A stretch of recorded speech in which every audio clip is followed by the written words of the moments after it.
Assalamualaikum anak-anak ibu. Ketemu lagi dengan ibu. Sekarang kita lanjut ke pertemuan kedua ya.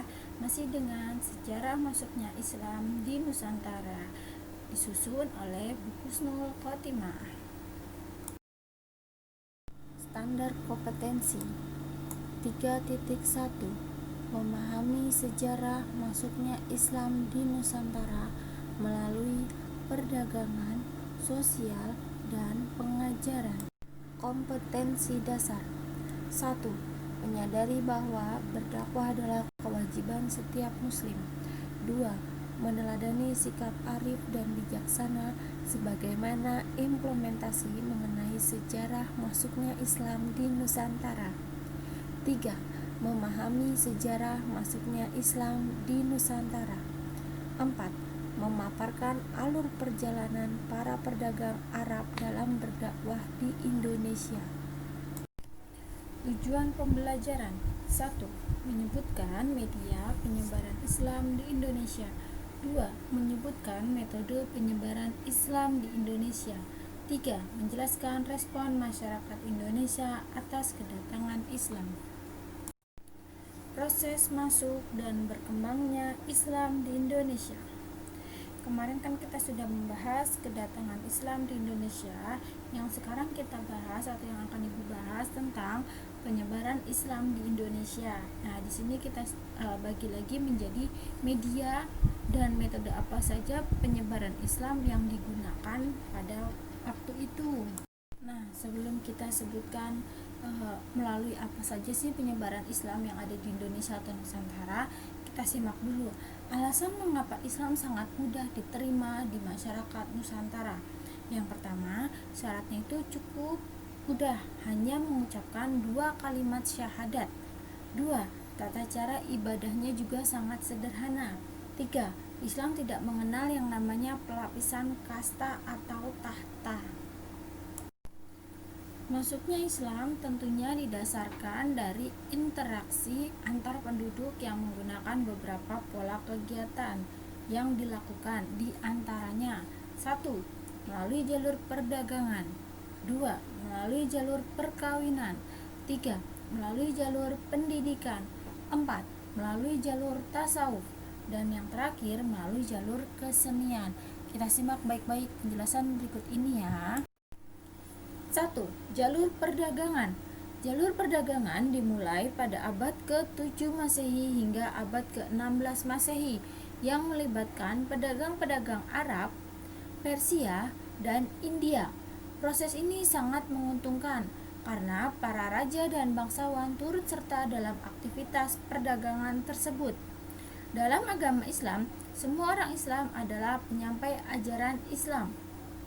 Hubungan perdagangan ini dimanfaatkan oleh para pedagang muslim sebagai sarana atau media dakwah penyebaran agama Islam. Jalur perkawinan. Para pedagang mulai membentuk keluarga dengan cara menikahi pria penduduk lokal. Misalnya antara Raden Rahmat atau Sunan Ampel dengan Nyai Manila. Adanya proses ini menyebabkan agama Islam berjalan lancar karena keluarga hasil perkawinan tersebut akan membentuk keluarga muslim. Makanya Islam sangat mudah. 3. Jalur pendidikan. Para tokoh Islam menyelenggarakan pendidikan melalui pondok pesantren bagi para santri-santrinya. Dari para santri tersebut, inilah nantinya Islam akan disosialisasikan di tengah-tengah masyarakat.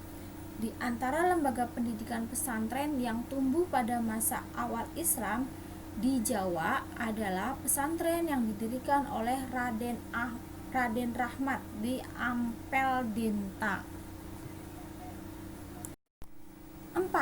Jalur tasawuf. Tasawuf merupakan ajaran mengenal dan mendekatkan diri kepada Allah Subhanahu wa Ta'ala, sehingga memperoleh hubungan langsung secara sadar dengan Allah Subhanahu wa Ta'ala dan memperoleh ridhonya. Bukti-bukti mengenai hal ini dapat kita ketahui dari sejarah Banten, Babat Tanah Jawi, dan hikayat raja-raja Pasai. 5. Jalur kesenian. Islamisasi melalui bidang kesenian dapat dilakukan melalui beberapa cara, seperti seni bangunan, seni pahat atau ukir, seni tari, seni musik, dan seni sastra.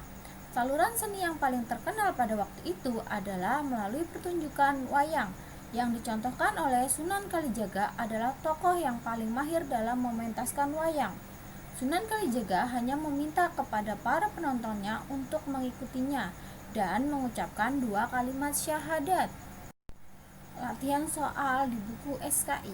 1. Bagaimanakah cara mereka berdakwah? 2. Jelaskan letak strategis yang berada di jalur perdagangan bagian timur. 3. Pada tahun berapakah kapal-kapal Arab berlabuh di Indonesia? 4. Siapa saja yang membawa agama Islam ke Indonesia? 5. Bagaimanakah penduduk Indonesia menerima agama Islam ketika itu? Nah, itu tadi penjelasan Ibu mengenai penyebaran Islam di Indonesia. Jadi penyebaran agama Islam di Indonesia atau di Nusantara ada 5. Yang pertama melalui jalur perdagangan, yang kedua melalui jalur perkawinan, yang ketiga melalui jalur pendidikan, yang keempat melalui jalur tasawuf, dan yang terakhir melalui kesenian.